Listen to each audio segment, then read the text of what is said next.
د با اثره سیز نه هرگز دا نه ثابتېږي چې دا سیز ټیک دی. مینیپولیشن یعنی چلول په بزنس کې یو ډېر خطرناک سیز دی، ځکه چې دا ډېر زر خپل اثر ښیي.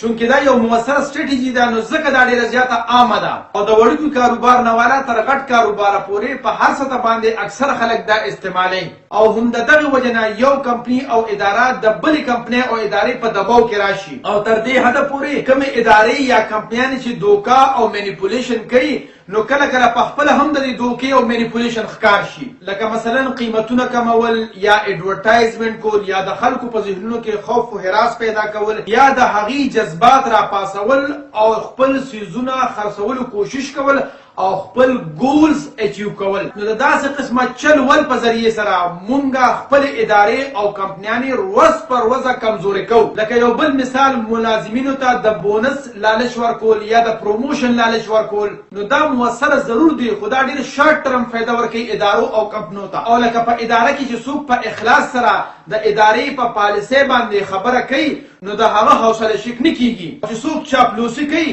نو هغه ته مراعات ورکول کیږي. نو هم د دغې وجې نه د ټیک او د غلط فرق ورک شي او ادارې ورځ پر ورځه په ښکته راځي.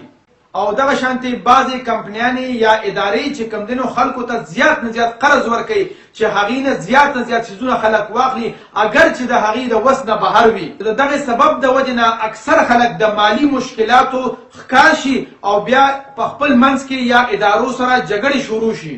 او حقیقت دا دی چې نن سبا په کمپنیانو او په ادارو کې چالبازي او مینیپولیشن ډیر زیات عام دی. خو ګوره دا خبره یاد وساتئ چې د دې متبادل هم موجود دی او هغه څه دی؟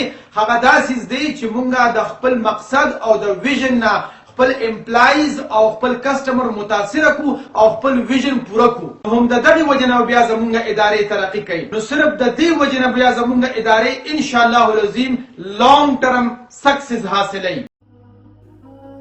د خدای دپاره پښتنو سانونه وپېژنئ، ستاسو دپاره خو به ځان له پیغمبر نه راځي.